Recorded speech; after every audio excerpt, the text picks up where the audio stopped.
de laisser derrière moi tout ce noir et d'avancer dans ma quête de vérité. Je suis en quête de vérité. Chers téléspectateurs, Assalamu alaikum wa rahmatullahi wa barakatuhu. Bienvenue dans ce nouvel épisode d'Enquête de vérité, une émission où nous abordons divers sujets et répondons également à vos questions, le but étant l'acquisition de connaissances. Ainsi, nous vous invitons à envoyer vos questions ou les sujets sur lesquels vous désirez en savoir plus à travers nos coordonnées qui s'affichent au bas de l'écran. N'oubliez pas de préciser le titre de l'émission, ce faisant. Dans l'épisode d'aujourd'hui, nous parlerons des signes de la véracité du Messie promis alayhi salam. Et pour ce faire, j'ai le plaisir d'accueillir sur le plateau Wajiha Toju. Assalamu alaikum wa rahmatullahi wa barakatuhu. Wa alaikum salam wa rahmatullahi wa barakatuhu. Nous avons également le plaisir d'avoir avec nous Maria Soudan. Assalamu alaikum wa rahmatullahi wa barakatuhu. Wa alaikum assalam wa rahmatullahi wa barakatuhu. Alors, jazakumullah toutes les deux pour votre participation. Alors, pour récapituler, dans l'épisode précédent, nous avons défini le terme Imam Mahdi. Nous avons prouvé que l'Imam Mahdi et le Messie promis sont une seule et même personne en accord avec les dires du saint prophète sallallahu alayhi wa sallam. Nous avons également parlé de la nécessité de l'avènement du Mahdi à notre époque, un avènement prédit par plusieurs autres religions d'ailleurs. Et nous avons aussi entamé le sujet des signes de la véracité du Messie promis alayhi salam en mentionnant le progrès extraordinaire effectué par la communauté musulmane Ahmadiyya sous la guidance du Khilafatul Masih. Et donc aujourd'hui, nous allons continuer dessus, Inch'Allah. Alors, je vais commencer par vous, Wajiha. Quelle prophétie nous montre que Hazrat Mirza Ghulam Ahmad alayhi salam est bien le Messie et le Mahdi des derniers temps? Alors, nous avons plusieurs traditions ou prophéties qui se sont réalisées en sa personne. Mais commençons par les caractéristiques physiques. Le saint prophète sallallahu alayhi wa sallam a décrit le Messie des derniers temps comme étant un homme de couleur brune, du mieux que l'on puisse voir parmi les couleurs brunes, et ses cheveux étaient longs et lui tombaient entre les épaules. Alors que le Messie envoyé au Bani Israël, à savoir Jésus alayhi salam, avait le teint rosé, des cheveux bouclés et une large poitrine. Dans ces traditions, non seulement le saint prophète sallallahu alayhi wa sallam nous indique une fois de plus que Jésus alayhi salam et le Messie des derniers temps sont deux différentes personnes, mais la description qu'il nous donne correspond également à Hazrat Mirza Ghulam Ahmad alayhi salam. Par ailleurs, Hazrat Muhammad sallallahu alayhi wa sallam nous a clairement précisé que celui qui viendrait raviver l'islam dans les derniers temps serait de lignée perse, comme les Hazrat Ahmad alayhi salam. Il est rapporté que plusieurs compagnons étaient en sa présence quand la sourate Al-Jumu'ah lui fut révélée. Quand il récita le verset coranique suivant, « Et il le suscitera parmi d'autres des leurs qui ne se sont pas encore joints à eux. » Un homme demanda au messager d'Allah, « Qui sont ces gens qui auront le rang de compagnons du prophète et qui ne les ont pas encore rejoints ?» Le prophète sallallahu alayhi wa sallam ne lui répondit pas. L'homme répéta sa question 3 fois. Le narrateur raconte que Hazrat Salman Farsi radhiyallahu anhu était assis parmi eux. Le saint prophète sallallahu alayhi wa sallam lui posa la main sur l'épaule et dit « Même si la foi devait s'élever jusqu'aux Pléiades, des hommes de son peuple la ramèneront sur terre. » Jazakillah Wajiha. Et nous voyons que ces deux prophéties se réalisent effectivement en Hazrat Mirza Ghulam Ahmad alayhi salam. Alors, Maria, nous avons encore d'autres indications données par Hazrat Muhammad sallallahu alayhi wa sallam. Alors, pouvez-vous nous en parler? Certainement. En prophétisant l'avènement du Messie promis qui devait apparaître dans l'Ummah à la fin des temps, le saint prophète sallallahu alayhi wa sallam a déclaré « Le Mahdi s'élèvera d'une ville qui s'appellera Qaada. » Cette narration nous donne le nom du village et on ne peut pas dire qu'il ne correspond pas à Qadian. Qadian est un nom étranger pour les Arabes et il est donc naturel qu'ils le prononcent différemment.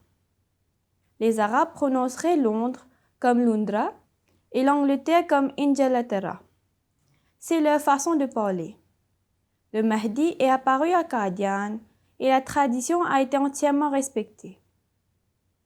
Le nom original de ce village était Islampur Qadi Majhi. Abrégé en Qadi, il est connu sous les noms de Qadian et de Qadi. Par ailleurs, Hazrat Muhammad sallallahu alayhi wa sallam a déclaré que le Messie descendra à l'est de Damas.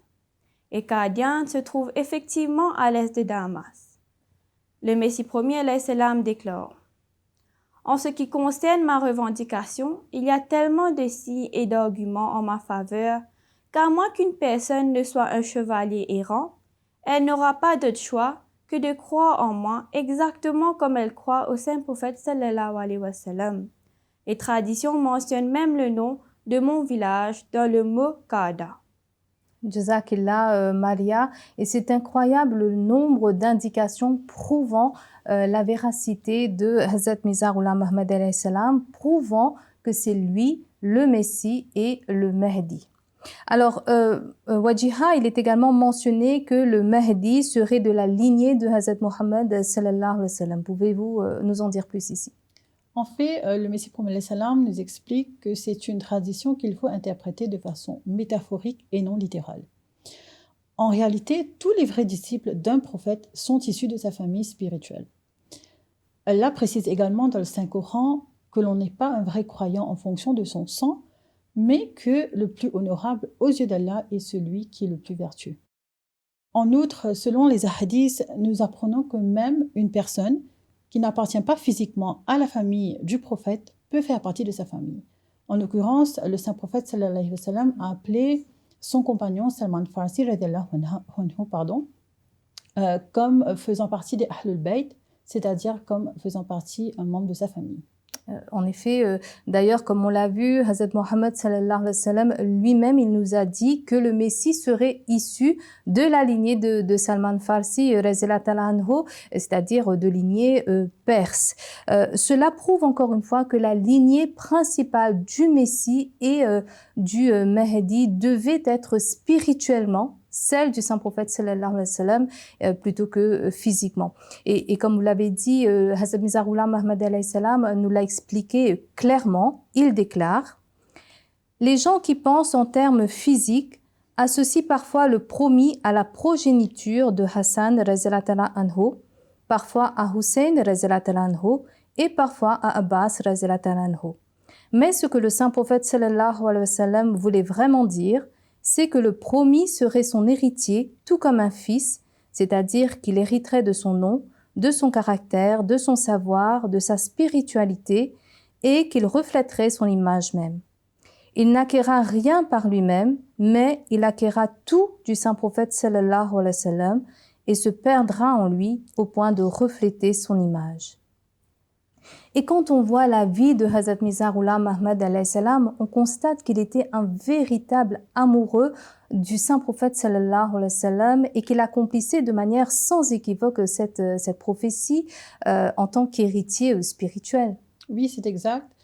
Mais il faut savoir que bien que la lignée spirituelle était mise en avant, cette prophétie s'est également réalisée de manière physique. Certaines des grand-mères paternelles de Hazrat Mirza Ghulam Ahmad alayhi salam faisaient partie des Saadat, c'est-à-dire des membres féminins bien connus de la famille du saint prophète sallallahu alayhi wa sallam. Sa famille avait l'habitude d'épouser les femmes des Saadat et vice-versa.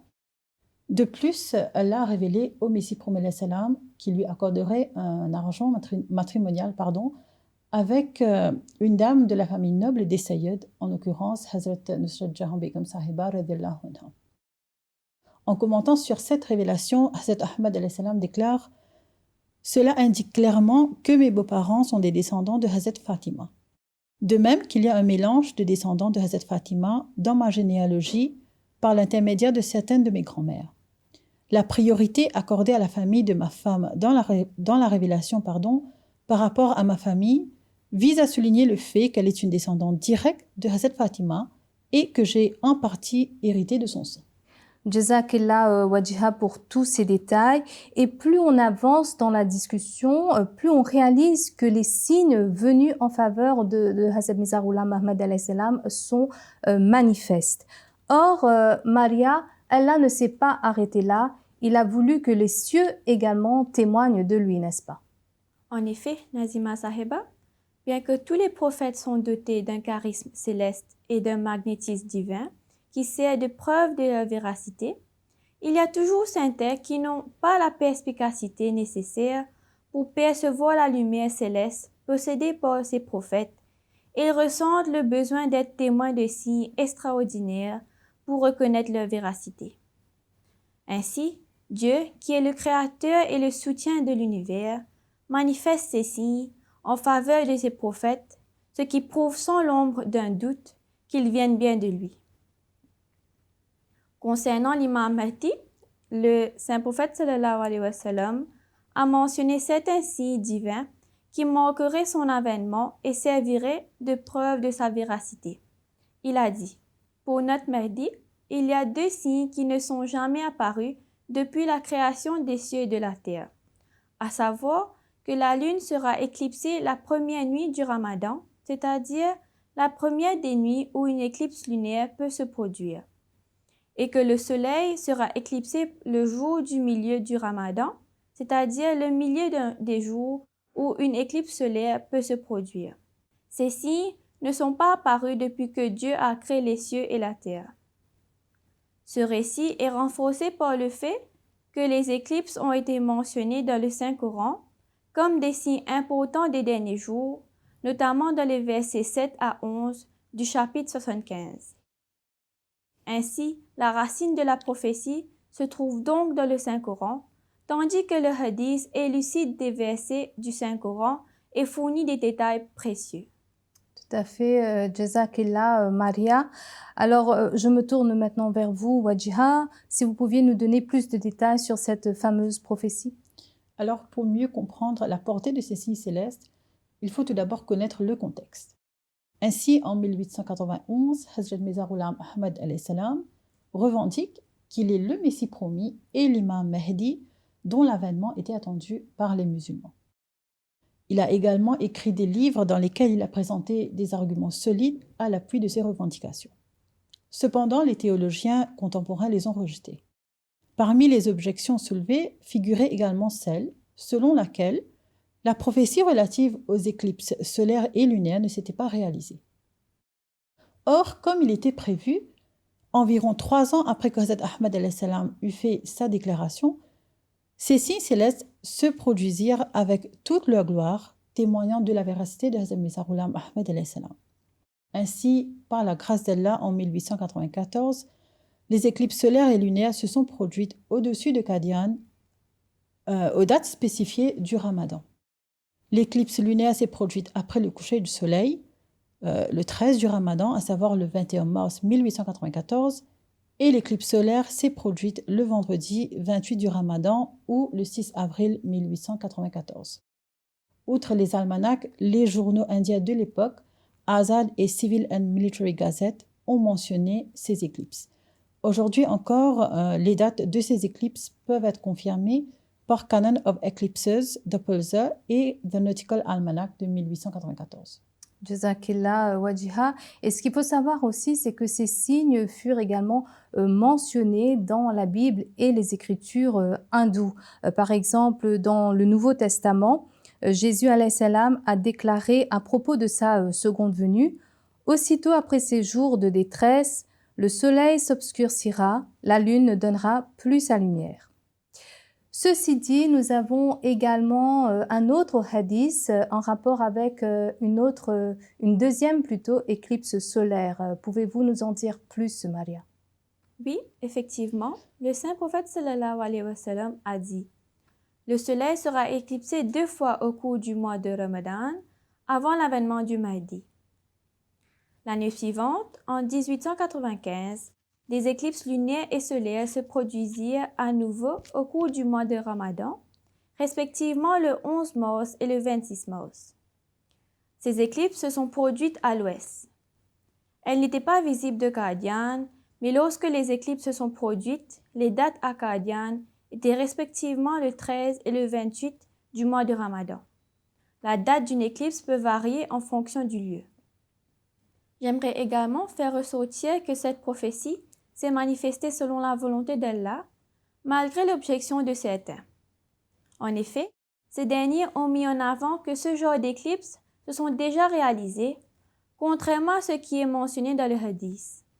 Oh, ce qu'il faut comprendre de cette tradition, c'est que de telles éclipses mentionnées sont en fait des signes qui n'ont jamais été manifestés en faveur d'un messager auparavant, et pas qu'ils n'ont jamais eu lieu.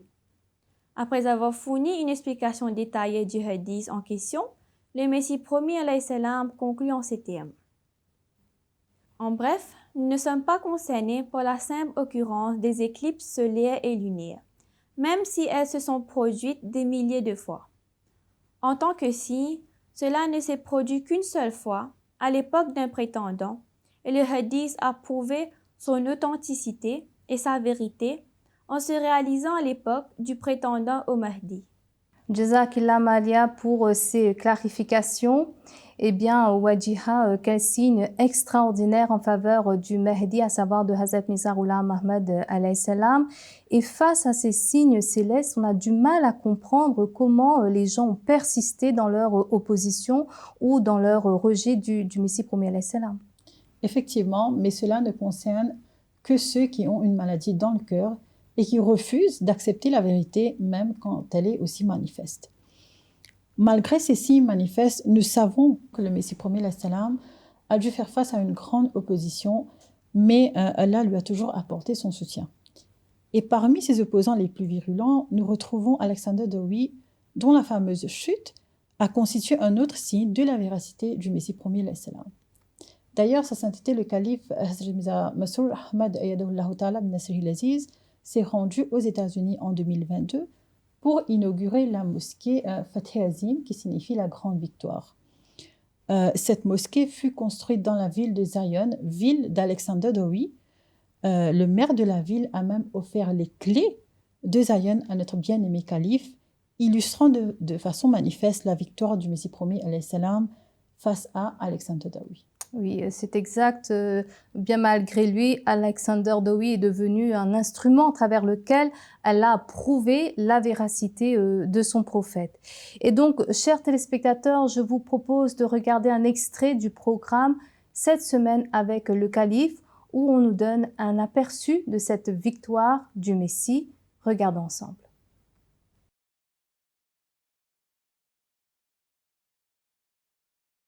La mosquée Fateh Azim est un phare brillant au centre de la ville de Zion, et elle allait être inaugurée par sa sainteté le calife, qu'Allah soit son soutien, le 5e successeur du Messie promis alayhi salam. L'animosité d'Alexander Dowie à l'égard de l'islam et ses insultes du saint prophète Mohammed lui incitèrent Hazrat Mirza Ghulam Ahmad alayhi salam de Qadian à défendre l'islam. Le Messie promis alayhi salam demanda à Dowie d'arrêter, mais ce dernier ne tint pas compte de cet avertissement. Ainsi, suite à l'ordre d'Allah, le Messie promis alayhi salam défia Dowie à un mubahila, un duel de prière, dont l'aboutissement serait que celui d'entre eux qui était un menteur périrait du vivant de l'autre. Dowie avait 12 ans de moins que le Messie promis alayhi salam et il était de toute évidence au sommet de sa forme. Mais comme prophétisé, il fut soudainement frappé de paralysie et décéda en 1907 du vivant même du Messie promis alayhi salam. Sa mort accomplit une prophétie que le Messie promis alayhi salam, suite à l'instruction de Dieu, avait nommée la Fateh Azim, c'est-à-dire la grande victoire. C'était un grand signe non seulement pour ceux qui résidaient en Inde, mais pour des millions de personnes à travers le monde occidental, et c'était un grand signe de la véracité de l'homme choisi par Dieu, le Messie promis et le Mahdi promis.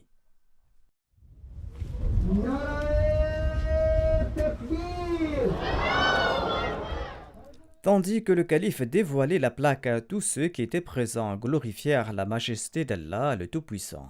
Islam Ahmadiyya Khilafat Ahmadiyya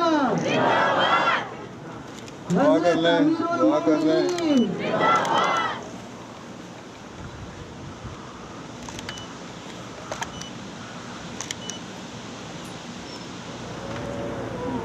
Amin.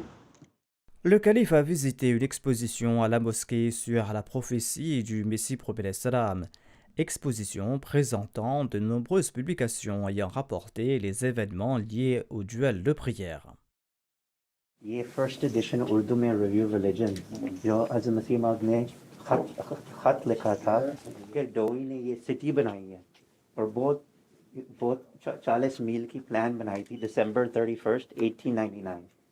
फिर डोई ने एक मूवमेंट शुरू की है 100,000 लोगों का, उसका net worth was $800 million in today's value.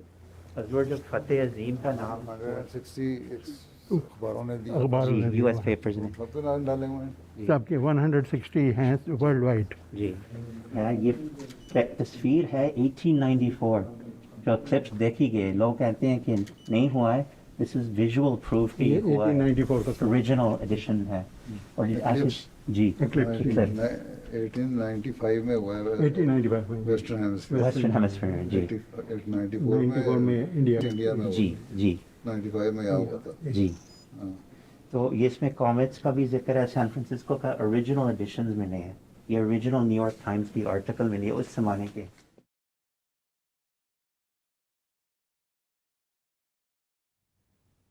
Alhamdulillah, nous ne pouvons que rendre louange à Allah pour ces immenses signes qui ne cessent de se manifester en faveur de la communauté du Messie aujourd'hui encore. Et donc, vous pouvez retrouver l'intégralité de cet épisode sur la chaîne YouTube MTA Français. Malheureusement, il ne nous reste plus beaucoup de temps. Maria, si vous pouviez nous présenter un dernier signe de la véracité du Messie premier alayhi salam. Oui, certainement. Alors, comme on l'a vu dans les hadiths, nous trouvons plusieurs signes prophétisés par le saint prophète sallallahu alayhi wa sallam qui marqueraient l'avènement du Messie promis et du Mahdi près de 1400 ans à plus tard. L'une de ces prophéties concerne l'apparition d'une comète. Le Messie promis alayhi salam a écrit: le troisième signe est l'apparition d'une comète qui devait apparaître à l'époque du Messie promis. Elle est apparue depuis longtemps. Son apparition a incité certains journaux anglais, des chrétiens, à dire que le moment de l'avènement du Messie est arrivé. Cette comète est apparue au cours du mois de Ramadan de l'année 1882 comme un signe de sa véracité. La grande comète de 1882 reste l'une des comètes les plus remarquables du XIXe siècle. Sa luminosité était si intense qu'elle était visible en plein jour. Son apparition a suscité l'admiration et l'émerveillement des gens du monde entier. Jazakumullah, Maria, pour toutes ces précieuses informations. Et voilà, nous sommes déjà arrivés à la fin de cette émission. Nous n'avons pu donner qu'un aperçu des nombreux signes en faveur de la véracité du Messie promis alayhi salam. D'ailleurs, à ce propos, Hazrat Mirza Ghulam Ahmad alayhi salam nous dit: Dieu a montré tant de signes en ma faveur que si je les comptais un par un jusqu'à ce jour, 16 juillet 1906, je peux jurer par Dieu qu'ils sont plus de 300 000. Et si quelqu'un ne croit pas à mon serment, je peux lui en fournir la preuve. Prions pour que beaucoup d'autres personnes encore acceptent la véracité du Messie promis alayhi salam et deviennent des fidèles de l'imam de l'époque. Amin. Voilà, jazakumullah, mesdames, pour votre participation et pour avoir répondu à toutes mes questions. Chers téléspectateurs, je vous rappelle, avant de nous quitter, que vous pouvez nous envoyer vos questions ou vos sujets d'intérêt, que ce soit d'ordre séculier ou religieux, à travers nos coordonnées qui s'affichent au bas de l'écran. Je vous remercie pour votre attention et je vous donne rendez-vous pour un prochain épisode. D'ici là, assalamu alaikum wa rahmatullahi wa barakatuh. Encore un jour qui se lève, où j'avance dans ma quête, mon cœur n'est qu'à ta recherche, ne désire que ta lumière. Oh Allah, permets-moi de laisser derrière moi tout ce noir et d'avancer dans ma quête de vérité. Je suis en quête de vérité.